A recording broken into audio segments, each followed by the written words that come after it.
Sud Radio Berkov dans tous ses états. Le face-à-face. Et jusqu'à 13h, nous sommes avec Michel-Yves Bolloré pour le best-seller Dieu, la science et l'épreuve, l'aube d'une révolution, coécrit avec Olivier Bonnassy aux éditions Guy Trédaniel. Alors ce livre, c'est un livre étonnant. On peut dire c'est un ovni tombé du ciel. Comme ça réconcilie les croyants et les non-croyants. Non, je veux dire, c'est vraiment un livre que je vous recommande, qui a déjà d'ailleurs conquis des milliers, des dizaines de milliers, voire des centaines de milliers de lecteurs, parce que c'est un livre qui justement n'est pas un livre militant, est un livre d'explication. Et d'ailleurs, vous le dites vous-même, Michel-Yves Bolloré, 3 ans de travail de recherche, en collaboration avec une vingtaine de spécialistes, de physiciens, de mathématiciens, de biologistes, d'historiens, 500 références, 600 citations, et puis 62 prix Nobel, dont votre préfacier, Robert Wilson, le prix Nobel de physique. Alors d'abord, quand même, un livre vraiment passionnant, bourré de références. Alors après, qu'est-ce qui vous a amené, vous, d'abord à l'idée du livre? Alors, bonjour André, merci beaucoup de me poser cette question. Ce qui nous a posé, c'est que moi, personnellement, comme mon co-auteur Olivier, on cherchait ce livre dans les librairies, on ne l'a pas trouvé.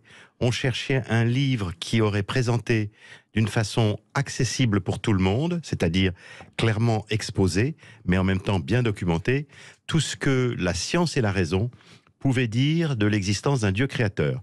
Et notre idée surtout, c'était que ce soit un livre où on ne parle ni de religion, ni de foi.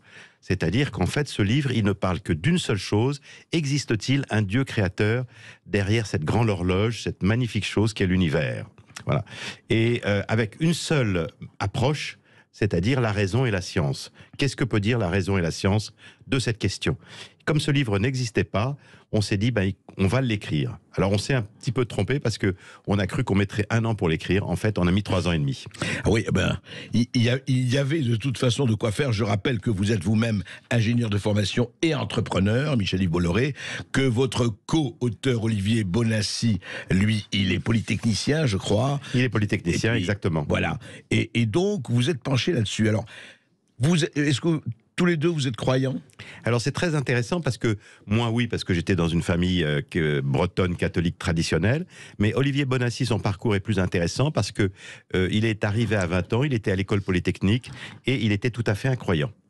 Donc il s'est mis à étudier cette question des croyants et il était absolument persuadé qu'il allait trouver des choses qu'il était facile de contester ou d'abattre. Et il s'est vraiment penché sur la question, aussi bien sur le plan scientifique que sur les autres questions de la raison. Et il s'est rendu compte, en fait, non, c'était l'inverse. Et il est devenu, enfin, ce qu'on appelle croyant. Je ne sais pas si c'est le bon mot. Il s'est dit que finalement, la seule explication rationnelle du monde, c'est qu'il y avait un Dieu créateur. Donc, lui a changé d'avis par l'étude. C'est intéressant parce que toutes les versions, il y a le grand architecte de l'univers, il y a le maître des horloges, le grand horloger, etc. Mais alors justement, on ne va pas résumer un bouquin de presque 600 pages en quelques minutes. Malheureusement, le temps médiatique n'est pas, et heureusement d'ailleurs pour les livres, n'est pas le temps de la création et le temps politique, mais il met l'accent. Alors, l'idée centrale du livre, de ce que vous avez d'ailleurs trouvé, puisque vous avez fait 3 ans de recherche et de travail, au bout du compte, c'est quoi votre idée centrale? Alors d'abord sur la manière dont nous avons voulu faire les choses, c'est une enquête que nous avons fait avec effectivement, comme vous l'avez dit, une vingtaine de scientifiques qui nous ont aidés dans chaque chapitre, mais nous présentons le livre comme une enquête à un lecteur qui est au fond comme le juré d'un jury d'un tribunal, et on lui présente tout ce qu'on a trouvé, pièces, et il faut que le lecteur finalement se décide lui-même, c'est-à-dire que nous n'imposons rien, nous disons simplement finalement au lecteur, à l'auditeur, etc.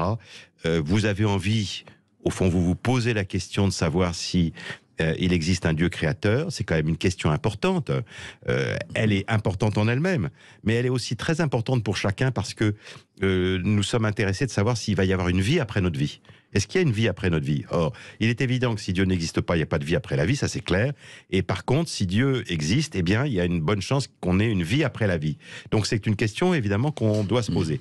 Mais nous avons voulu laisser le Sur lecteur... l'immortalité, toutes ces questions Voilà, existentielles. exactement, bien sûr. Oui. Donc nous avons voulu laisser le lecteur juge, mais juge bien informé, c'est-à-dire en lui mettant dans un seul volume, ce qui est important, dans un langage très accessible. Il pourra choisir lui-même l'ordre dans lequel il veut lire le livre. C'est un peu comme un buffet. Il peut choisir les chapitres, aller sauter un chapitre s'il l'ennuie, etc. Mais qu'à la fin, il se dise, bon ben voilà, j'ai entendu les arguments qui aujourd'hui militent pour dire, finalement, le monde est plus facile à expliquer si on croit qu'il y a un Dieu créateur. Voilà. Mais Oui, le lecteur est quand même le juge final. Certes, mais vous avez une thèse et vous la présentez. C'est Alors votre nous, thèse, personnellement, effectivement. nous deux, Olivier et moi-même, bien entendu, nous sommes croyants, nous sommes chrétiens. Alors, justement, donc, vous avez abordé cette idée plus que millénaire, cette idée éternelle, donc, Dieu, la science, l'épreuve. Et effectivement, vous citez, et d'ailleurs, bien vous en prend, beaucoup de scientifiques croyants, pas Einstein par exemple, s'il faut le rappeler, et qui n'est pas le dernier des derniers. Rappelez, vous avez un chapitre comme ça, enfin sur Einstein, c'est lui en fait qui était vraiment, s'il y a un des génies de la science, il y en a beaucoup d'autres, mais parce que la première, si je veux jouer au sceptique, je me dis oui d'accord, mais où sont les preuves de l'existence de Dieu? Vous savez, c'était Jacques Prévert qui disait, alors lui c'était un athée militant, mais il disait, vous savez, c'est le curé qui sort de chez lui, il pleut, il dit tiens, je crois qu'il va pleuvoir, et il prend son parapluie, et puis il dit mince, je crois en Dieu, je crois qu'il va pleuvoir. Même mot pour exprimer le doute, et même mot pour exprimer la certitude. Évidemment, lui, il a la foi. Et donc, ces preuves que vous amenez, on va pas les détailler, on n'aura pas le temps, mais quand même, qu'est-ce qui est le fondement de vous dites, attendez, on ne peut pas ne pas se poser la question, parce que les athées disent mais non, mais c'est réglé, ça n'existe pas, etc. Alors, d'abord un point très très important parce qu'il est souvent mal compris, une preuve n'est pas une démonstration mathématique. On sait ce que c'est qu'une démonstration mathématique. Démonstration mathématique, c'est quelque chose qui n'est discuté par personne. Bon. Et on n'en parle plus, c'est clos, c'est comme le théorème de Pythagore. 2 + 2 = 4. Il a 2500, voilà, il a 2500 ans, le théorème de Pythagore, personne ne l'a jamais contesté, personne ne le contestera jamais. Donc, si vous voulez, ça n'est pas une démonstration scientifique, ce sont des preuves au sens où on en parle, par exemple, justement, dans un procès, et il y a donc des preuves de degrés plus ou moins forts.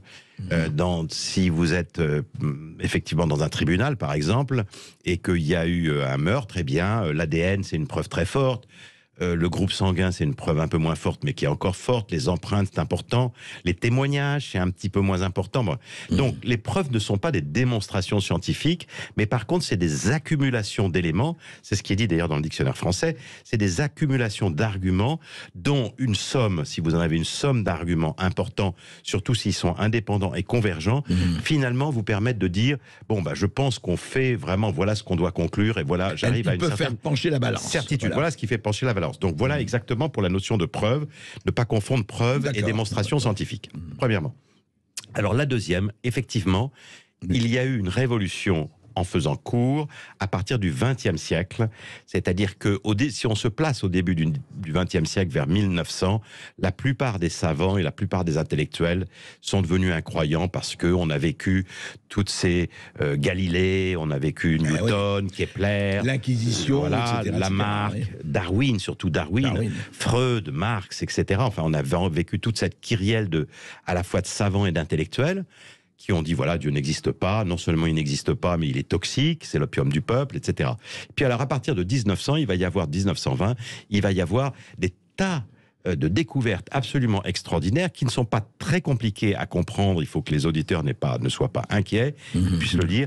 Il y a des grandes découvertes, c'est-à-dire, premièrement, à travers l'usure du monde, ce qu'on appelle la thermodynamique, on va s'apercevoir que le monde, l'univers s'use, et donc il va avoir une fin. L'entropie, et donc tout ce qui a une fin a un début, et quand ça a un début, ça pose un problème. Après ça, il y a une deuxième série de preuves qui sont liées à l'expansion de l'univers, dont tout le monde a entendu parler. L'expansion de l'univers, elle suppose aussi forcément un début. On croit découvrir le début avec ce qu'on entend aujourd'hui par le Big Bang. Et donc ça, c'est une deuxième série de preuves. Et effectivement, comme vous l'avez dit, dans les gens qui nous ont aidés, il y a ce scientifique qui est un prix Nobel, qui est un croyant. Il n'est pas athée, il est agnostique. Ça veut dire agnostique, ça veut dire je sais pas, agnostique. Oui, Voilà, je ne sais pas. Je ne sais pas. Mais Robert Wilson, qui est prix Nobel et qui préface, qui est celui qui a découvert la preuve du Big Bang, donc c'est pas n'importe qui. C'est un prix Nobel, un très grand cosmologiste. Il dit lui-même dans la préface qu'il a écrite pour nous, il dit si la théorie du Big Bang est confirmée telle qu'elle est, on ne peut pas échapper à se poser la question de la création. Voilà. Pour un agnostique, c'est une belle phrase. On ne peut pas échapper à se poser la question de la création. On va il ne tranche pas, oui, voilà, il ne tranche pas, mais il dit on ne peut pas échapper au problème. Eh bien, on s'en reparle tout de suite, c'est passionnant, après cette petite pause. À tout de suite. Ici Sud Radio. Les Français parlent au français. Les carottes sont cuites. Les carottes sont cuites. Sud Radio Berkov dans tous ses états. Et Dieu dans tout ça, comme disait un célèbre animateur de radio. Michel-Yves Bolloré, Olivier Bonassi, Dieu, la science, l'épreuve. Et puis, le bandeau est intéressant aussi, la science nouvelle alliée de Dieu. Ah, vous l'embrigadez, mais vous avez raison de le faire chez Guy Trédaniel. Juste un mot, Michel-Yves Bolloré, enfin un mot. Continuons sur ces interrogations, par exemple, effectivement, le passage de l'inerte au vivant. On en parlait hors antenne. Qu'est-ce qui fait? C'est vrai qu'au commencement était je ne sais pas, cette soupe, cette galaxie, on ne sait pas comment on peut l'appeler, enfin, les savants le disent beaucoup mieux que nous. Et puis, à un moment donné, ça passe à la matière vivante. Cette interrogation-là, elle est là depuis que la science existe. Et qu'est-ce que vous en avez conclu après, avec vos recherches? Eh bien, aujourd'hui, je pense que c'est la question la plus fascinante de la science aujourd'hui.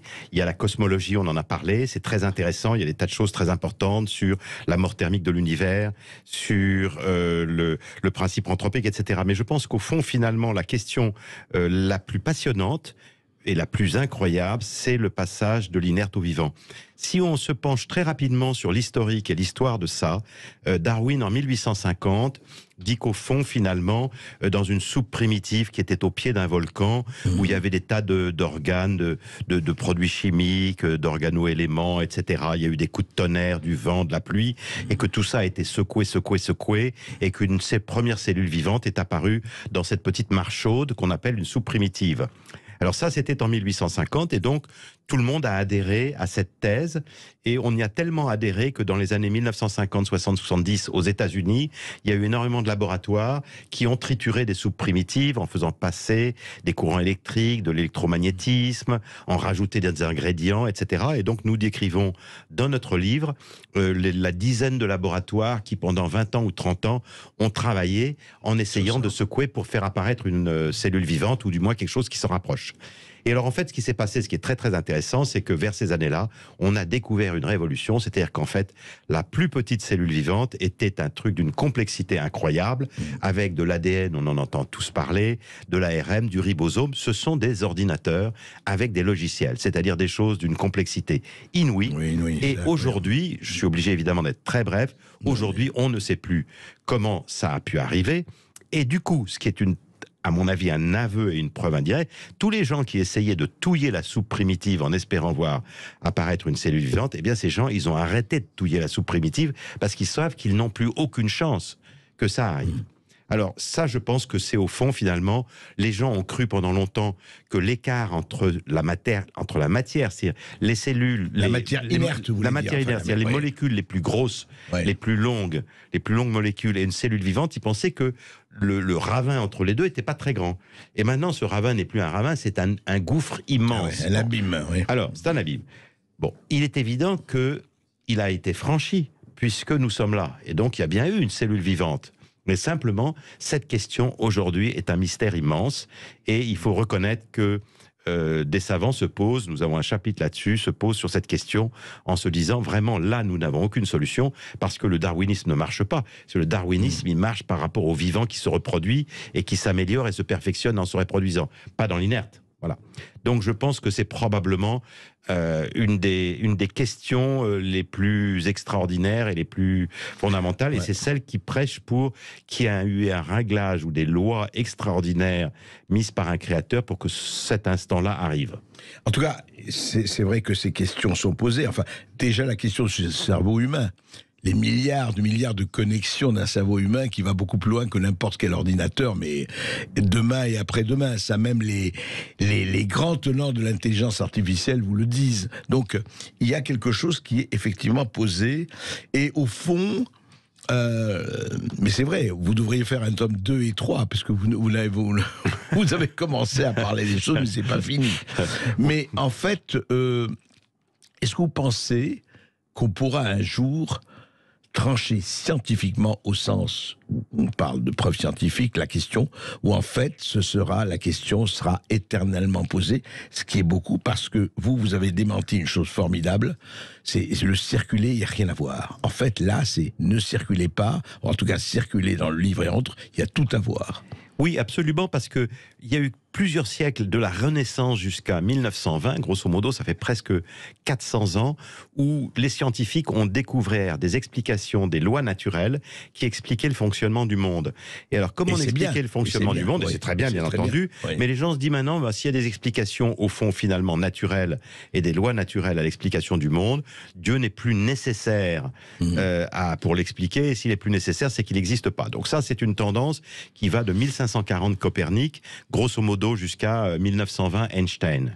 Et puis alors, ce qui s'est passé à partir de 1920, c'est une révolution où des découvertes complètement indépendantes les unes des autres, complètement différentes les unes des autres, sont venues ébranler ça, et on dit, mais non, ça ne marche pas du tout, les lois naturelles ne suffisent pas à expliquer le monde, on a des problèmes où la physique est venue télescoper la métaphysique, c'est-à-dire par exemple, le monde s'use, l'univers s'use, ça, les gens ne le savaient pas, en 1900, la totalité... Quand vous dites le monde s'use, pardon... L'univers s'use. L'univers s'use. Oui, c'est-à-dire que si vous prenez le Soleil, aujourd'hui, le Soleil, il est né il y a 4 milliards et demi d'années. Dans 5 milliards d'années, il sera éteint, comme une bûche dans le ciel. C'est une bûche qui s'éteint. Bon, certes, c'est de l'hydrogène qui devient de l'hélium, mais peu importe, c'est le même principe que la bûche. Donc le Soleil va s'éteindre dans 5 milliards d'années. Petit à petit, toutes les étoiles de l'univers vont s'éteindre les unes après les autres. Et dans X milliards d'années, c'est dans très longtemps, mais ça n'a aucune importance, l'univers sera entièrement noir, glacial et d'une densité quasiment nulle. Donc c'est ce qu'on appelle la mort thermique de l'univers. Alors tout ce qui meurt suppose forcément un commencement. Il n'y a rien qui meurt qui n'est pas un commencement, parce que s'il n'y avait pas de commencement, il serait mort depuis toujours. Donc c'est ce problème-là de la mort thermique est très important. Il date, ces découvertes-là, du tournant de 1900, même un petit peu avant, et Einstein va se rallier au principe de la thermodynamique lui-même à partir aussi de 1920. C'est vraiment en 1920. Et c'est à la même époque, en 1920, qu'on va découvrir un grand tournant. Et c'est à partir de 1920 qu'on va faire cette découverte tout à fait extraordinaire, que l'univers n'est pas stable, il est en expansion. Ce qui pose aussi un problème d'une façon différente, d'une fin et d'un début. Et Einstein va se rallier, au début il était contre, mais Einstein va se rallier aussi au fait que l'univers est en expansion. Il va le constater, on va découvrir ces théories qui sont faites par un savant russe qui s'appelle Alexandre Friedman et par un Belge qui s'appelle Lemaître. Alors, ça restera des théories de 1920, 1930, ça va rester des théories, mais il va y en avoir une confirmation scientifique, c'est-à-dire qu'on va faire une constatation physique qui est que on entend, c'est pas un son, mais on peut voir, si je puis dire, l'écho, c'est un mot populaire, mais l'écho de ce début de l'univers qu'on appelle le rayonnement fossile cosmologique. Et c'est notre préfacier, Robert Wilson, qui va faire cette découverte en 1963 et qui va recevoir à ce titre-là le prix Nobel de physique. Comme quoi, oui, ce n'est pas le rien ne se perd, rien ne se crée, rien ne se perd, tout se transforme. C'est effectivement où est le commencement, où est la fin, et est-ce que la fin nécessite un commencement? Alors la fin Ou la nécessite... fin suppose ou suscite un consentement. Toute fin, s'il y a une fin de quelque chose, ça nécessite absolument un commencement. Si vous êtes devant une cheminée, mettez-vous devant une cheminée, imaginez que vous arriviez dans une maison vide, et puis vous vous asseyez devant une cheminée parce que vous avez froid, et vous voyez les bûches qui finissent par petit à petit par tomber en poussière noire, en des petits morceaux noirs qui s'éteignent. Et s'il n'y a personne dans la maison, vous pouvez tirer une conclusion, c'est qu'il y avait quelqu'un dans la maison qui a allumé le feu il y a quelques heures. Parce que si ce feu avait été allumé depuis une éternité, il serait aussi éteint depuis une éternité. Voilà, tout ce qui a une fin a nécessairement un début. Et donc c'est ce problème-là où la physique vient télescoper la métaphysique, c'est-à-dire où la science vient télescoper la question de l'existence de Dieu, que moi j'appelle l'intersection entre Dieu et la science, qui est absolument passionnante. Réponse à Nietzsche, hein. Dieu est mort? Non. Dieu en 1900, vous avez raison, Dieu était mort en 1900 et il est en train de ressusciter. Mais alors je vais vous poser une question, pas une question, allez, c'est une question non pas perfide, mais c'est une petite pointe, mais on le comprendra. Si Dieu a créé le monde, qui a créé Dieu? Alors, on nous pose très souvent la question. Ouais. La notion de temps est une notion de notre univers. Dans notre univers, c'est Einstein qui l'a démontré, le temps, l'espace et la matière sont liés. Il ne peut pas y avoir l'un sans l'autre. Donc le temps n'existe que dans notre univers. En dehors de notre univers, le temps n'existe pas.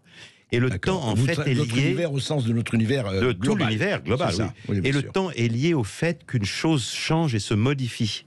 Voilà, c'est-à-dire que si on dit quelque chose, si on fait quelque chose, les choses ne sont plus ce qu'elles étaient hier. Même un mot, même une phrase, si vous dites à quelqu'un que vous l'aimez, au contraire que vous le détestez, vous ne pouvez pas revenir en arrière sur ce que vous avez dit. Vous l'avez dit, les choses sont différentes. Hors de l'univers, il n'y a pas de temps. Voilà. Donc la question de dire avant Dieu n'a pas de sens, c'est une question de notre univers. Donc il n'y a pas avant de Dieu et il n'y a pas de temps dans l'espace de Dieu. C'est une discussion passionnante. En fait, on la reprendra avec vous, Michel-Yves Bolloré, parce qu'on pourrait passer des heures là-dessus. Et en tout cas, je voudrais dire aux auditeurs de Sud Radio vraiment qui se posent la question, et ça m'étonnerait qu'il n'y ait pas quelqu'un qui ne se pose pas la question. Vraiment, lisez ce livre, Dieu, la science, l'épreuve. Michel-Yves Bolloré, Olivier Bonnassy, vous avez travaillé et ça se voit, ça se lit. Et franchement, quand il y a une enquête de ce niveau-là, il ne faut pas la laisser passer. Et ce livre est paru aux éditions Guy Trédaniel. Et dans un instant, André Berkoff, vous serez avec Céline Alonso, avec Jean-Christophe Buisson, également journaliste au Figaro, pour vous pencher sur les grands duels politiques de l'histoire: Pompidou, De Gaulle, Macron, Hollande et Sarkozy, Jacques Chirac.